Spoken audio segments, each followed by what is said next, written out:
4e jour du défi J'envoie 2026 et la contrainte est simple. Aujourd'hui, je dois faire la promotion d'un autre podcast. Et tu sais quoi, j'adore cette contrainte parce qu'elle t'oblige à sortir de ta bulle, à ouvrir les fenêtres et à te rappeler un truc essentiel.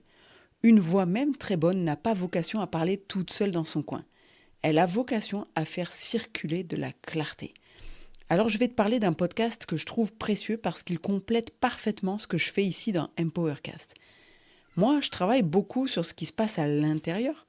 Ton énergie, ton système nerveux, ton axe, ton discernement, ton pouvoir, tout ce qui te permet de reprendre le lead sur ta vie sans te cramer. Mais il existe un autre type de bruit plus sournois, plus diffus. Pas seulement le bruit qui est dans ta tête, le bruit autour de toi. Le bruit culturel, le bruit éducationnel. Les récits qu'on t'a transmis, parfois sans que tu t'en rendes compte, et qui influencent tes choix, tes limites, ton rapport à toi-même. Et ce podcast-là, il fait exactement ça. Il éclaire les récits. Il met de la lumière là où souvent on avance à tâtons. Je te dis juste un truc, si tu veux te reconnecter à toi et au monde sans te perdre, tu vas aimer. Allez, bonne écoute. Bienvenue dans Empowercast. Pendant tout le mois de janvier, j'ai décidé de relever le défi J'envoie proposé par l'Académie du podcast.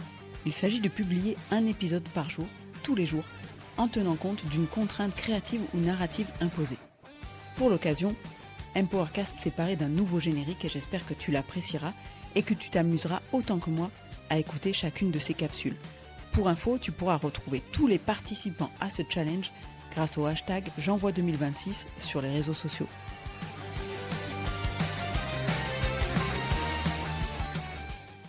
Dans Empowercast, tu le sais, je parle beaucoup de clarté intérieure. Je parle du corps, du système nerveux, de l'énergie, de la capacité à sentir quand quelque chose est juste ou quand ça ne l'est plus. Je parle de ce moment où tu arrêtes d'avancer en force, en mode pilote automatique, pour reprendre la main sur tes choix. Reprendre le lead, pour moi, ça commence toujours là, à l'intérieur.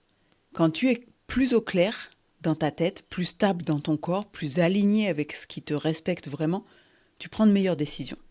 Tu ne réagis plus en permanence, tu choisis. Et pendant longtemps, j'ai cru que ça suffisait, que si on faisait le ménage à l'intérieur, tout le reste suivrait naturellement. Sauf que c'est pas toujours le cas.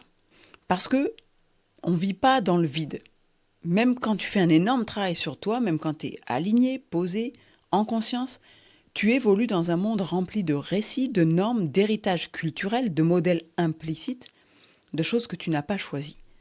Des choses qu'on t'a transmises très tôt et qui continuent d'influencer tes décisions, ton rapport à toi-même, ton rapport aux autres, parfois à ton insu. Et c'est là que ça devient subtil, parce que tu peux être très clair à l'intérieur et continuer malgré tout à te heurter à des plafonds invisibles, à des injonctions diffuses, à des schémas qui ne viennent pas de toi, mais du contexte dans lequel tu baignes. À ce moment-là, le travail intérieur, aussi précieux soit-il, a besoin d'un complément. Pas pour être remis en cause, mais pour être élargi.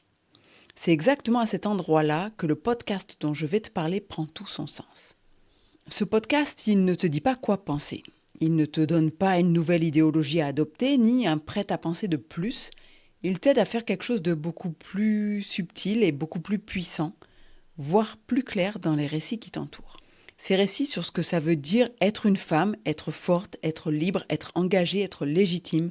Ces récits qu'on intègre parfois sans les questionner et qui finissent par orienter nos choix, nos limites et même nos renoncements. Là où Empowercast travaille surtout sur le nettoyage intérieur, le corps, l'axe, la clarté, la responsabilité personnelle, ce podcast-là éclaire le terrain extérieur. Il met des mots sur ce qui est souvent flou. Il questionne sans agresser. Il ouvre des angles morts sans créer de nouvelles prisons. Ce podcast, c'est Les filles d'Olympe, animé par Florence Hugui. Et si j'avais envie de t'en parler aujourd'hui, ce n'est pas par hasard. J'ai eu l'occasion d'échanger longuement avec Florence dans Empowercast et tu as peut-être déjà vu l'épisode, les 2 épisodes d'ailleurs, et tu trouveras le lien sinon vers nos échanges dans les notes du podcast. Ce que j'ai profondément apprécié dans cet échange, c'est cette capacité commune à ne pas tomber dans les raccourcis, à ne pas opposer les choses, à ne pas simplifier ce qui est par nature complexe. Il n'y avait pas de posture à défendre, pas de camp à choisir, juste une vraie exigence de lucidité. Une manière de regarder le monde sans naïveté, mais sans cynisme non plus. Et ça, pour moi, c'est précieux. Parce que réfléchir sérieusement aux récits qui nous entourent, ce n'est pas se décentrer de soi, c'est au contraire se donner les moyens de rester juste, aligné, souverain, dans un monde qui parfois pousse très fort dans tous les sens. Pour moi, se reconnecter à soi et au monde, ça passe par cette double clarté. La clarté intérieure d'abord, celle qui te permet de sentir ce qui te respecte, de poser des limites, de ne plus te trahir, et la clarté culturelle ensuite, celle qui te permet d'identifier les récits qui t'influencent, de comprendre d'où ils viennent et de choisir en conscience ce que tu gardes et ce que tu laisses. Plus tu es clair à l'intérieur, plus tu peux regarder le monde sans le subir. Et plus tu comprends les récits du monde, plus tu peux rester aligné à l'intérieur sans te perdre. Les deux sont indissociables. Alors si ces sujets te parlent, si tu sens que tu as déjà fait une partie du chemin intérieur, mais que tu avais envie d'élargir ton regard sans perdre ton axe, je t'invite vraiment à aller écouter ce podcast, Les Filles d'Olympe, que tu retrouveras sur toutes les plateformes d'écoute, et moi je te mets le lien en description. Il ne s'agit pas d'adopter une nouvelle grille de lecture toute faite, mais plutôt d'affiner la tienne, et peut-être te poser cette question simple. Quel récit influence encore mes choix sans que je m'en rende compte ? On se retrouve demain pour un nouveau défi. En attendant, continue à cultiver la clarté à l'intérieur comme à l'extérieur. Et pour t'aider, tu sais que tu peux fréquenter des lieux comme Agora Gay pour profiter des nombreuses animations qui y sont proposées. Je te donne un échantillon du programme de la rentrée et je te mettrai l'agenda dans les notes du podcast. Donc mardi 6 janvier, on se retrouve à 9h30 pour les ateliers informatiques sur le thème communication et lien social. Il s'agit d'apprendre à utiliser WhatsApp, Messenger, les SMS, les emails, à passer des appels en visio, à envoyer et recevoir des photos et des vidéos. Si tu m'écoutes, il y a peu de chances que tu sois directement concerné, mais ça peut rendre service à des personnes de ton entourage, parce qu'on ne doit pas laisser la technologie créer des fractures sociales et isoler certains d'entre nous. Au contraire, elle doit servir à créer du lien. Et bien cet atelier, il est là pour ça. Et puis le vendredi 9 janvier à 20h, c'est une conférence qui t'attend, et moi j'ai déjà pris mes places, dont le titre est « L'art d'avoir toujours raison ».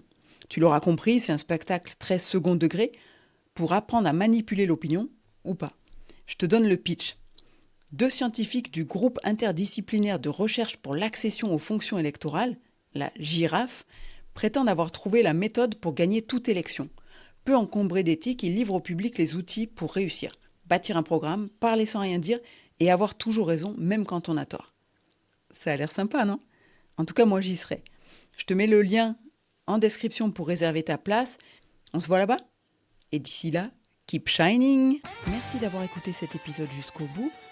Pendant tout le mois de janvier et pendant toute la durée de ce défi J'envoie, je te propose de me laisser des commentaires ou des questions sur le répondeur d'Empowercast que tu trouveras dans les notes du podcast. C'est un lien sur lequel tu cliques et qui te permettra de me laisser un message de moins de 30 secondes. Mais il y a déjà de quoi en dire en 30 secondes. Allez, j'ai hâte d'écouter ton message. À demain!